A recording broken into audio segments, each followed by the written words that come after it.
everyone, happy Wednesday. I'm here today to introduce a brand new series that will be on my channel.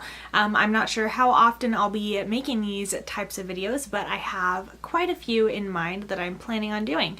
So what the series is, as you can tell by the title, is that I am reading books that booktubers recommended to me.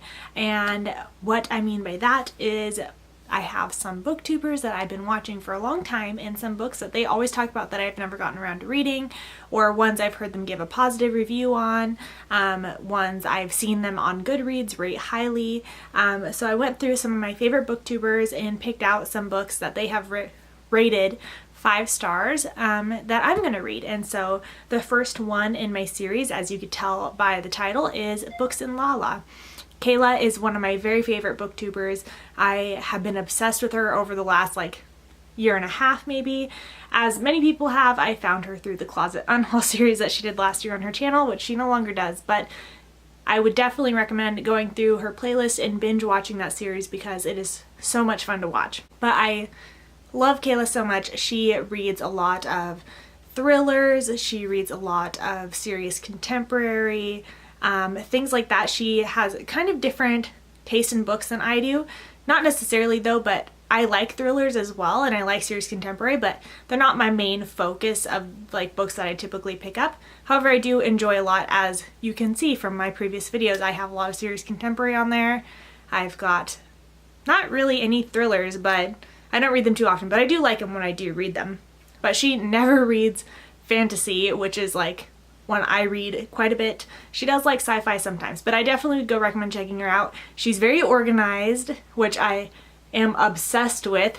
That is my favorite part of her channel, is how organized she is. She always does little tallies and things like that, which I think is just so cute. Her editing is just amazing on her videos.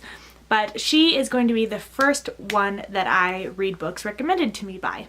So let's go ahead and get right into the video, and I'll talk about the 3 books that I'm going to be reading that were recommended to me by BooksAndLala. So the first book I'm going to be reading is Pride Big Evie's a Boy. This book came out just a couple months ago, and it was included in the Owl Crate, which is why I have this Owl Crate exclusive edition. And this book is a retelling of Pride and Prejudice, or as it says on the cover, a Pride and Prejudice remix. So it takes place in modern day Brooklyn as a girl who has grown up her whole life in this one neighborhood. The neighborhood starts to evolve and change, and so she's trying to adapt with that, and she's coming to terms with it, really. And a wealthy family moves in across the street, and her and one of the boys really don't get along. It's your stereotypical Elizabeth and Darcy relationship, but it progresses from there. And I've heard amazing things about this book, not just from Kayla, but from so many people who have read it, so I'm really excited to get into this one. The next book is A Quiet Kind of Thunder by Sarah Bernard. This book follows a girl who is selectively mute because of anxiety that she has, and when a new deaf boy comes into her school, the school assigns her to help him because of her basic knowledge of sign language, and they develop a romance. And I've heard that this book is so heartwarming and just very touching, and I just can't wait to read this one because I've heard several of my friends have actually read this and really enjoyed it, so it's definitely one that I've been looking forward to a long time, so I'm glad that Kayla has motivated me to pick this one up. The next one is a book that I don't have a physical copy of yet, and that is The Marrow Thieves by Cherie Demoulin, and I'm going to be checking out an ebook from my library because they have it available on Libby. So that's what I'm going to be doing for this one, and I have been hearing amazing things about The Marrow Thieves. I know that it's won a ton of awards.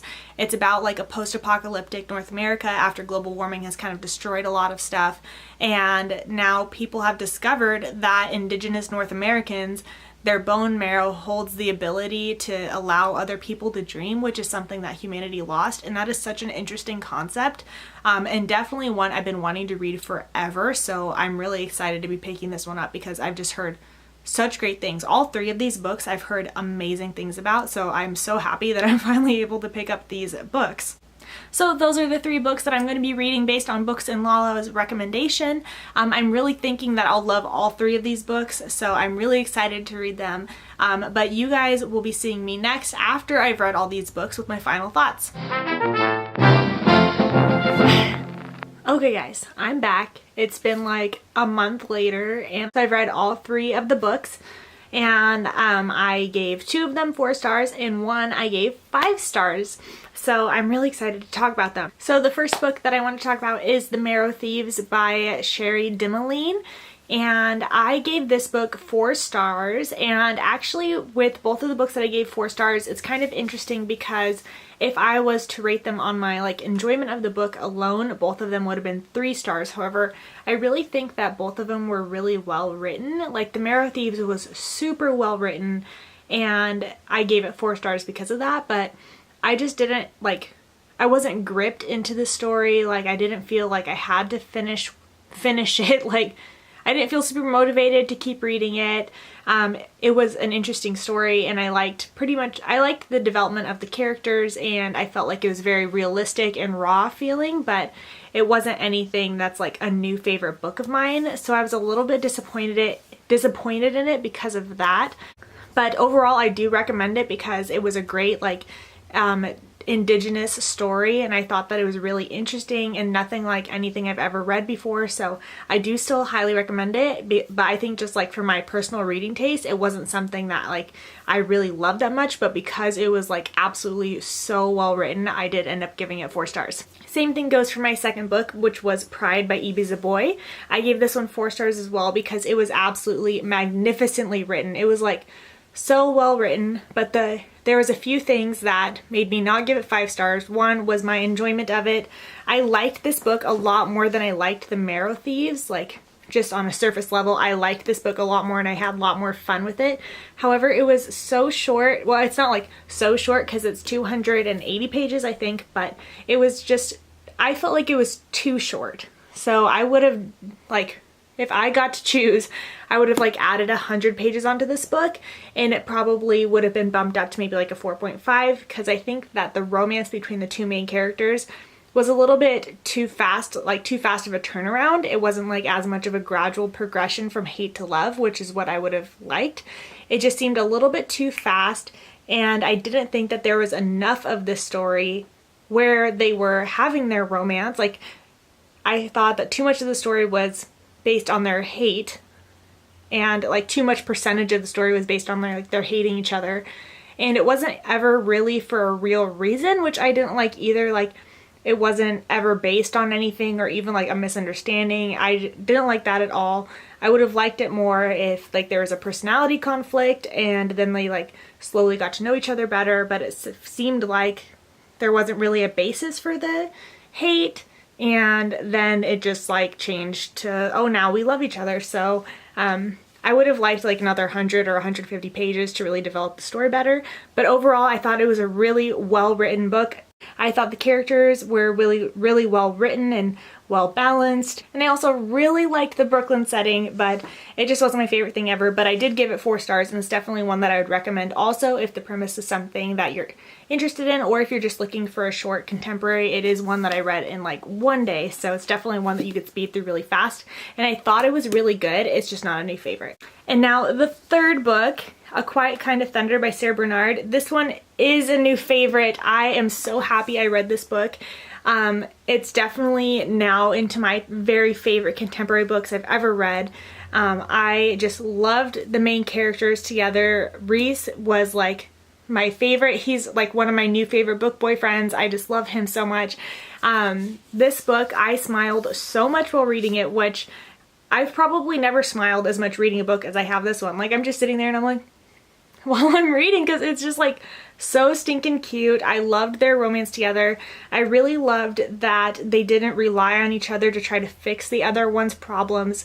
They were just kind of I'll support you throughout your problems, but I'm not going to be the one that fixes them. That has to be your thing, which I really appreciated, because that can sometimes be an issue with this type of romantic contemporary book. It could be a little bit that way, but I really appreciated that the author took the time to weave that in the story so that there wasn't that oh, love fixed all my problems element.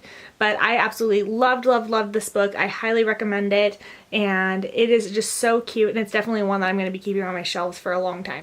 So that is a wrap up of all the books that I read that were recommended to me by BooksAndLala. I also had The Marrow Thieves, which I don't have a physical copy of because I read that one on ebook. And overall, I say it was a pretty successful month since I gave so many a pretty high rating. They're all real well written. And then I found a new favorite too, so that was really fun. I can't wait to do this kind of video again. It was a lot of fun. And it kind of made me pull some books off my shelf that haven't really been jumping out to me. So I really liked that too. So if you have a book that was recommended to you by a booktuber, make sure to leave it down below and let me know what you thought of it too, because I think it's always fun, like these people that we watch and get recommendations for all the time, but like, do we really, like, do our reading tastes really align, like the way that we keep adding books to our TBR? Like, are we actually going to end up enjoying those books? So I thought it was a really fun thing to do, and I'm definitely going to be doing more in the future to see what I think about some of the other people that I follow here on BookTube and how I like the books that they like. Make sure to subscribe to my channel down below. I put out new videos a couple times a month, once a week. I put out videos whenever I really feel like it. But thank you guys so much for watching my video, and I'll see you guys in my next one. Bye!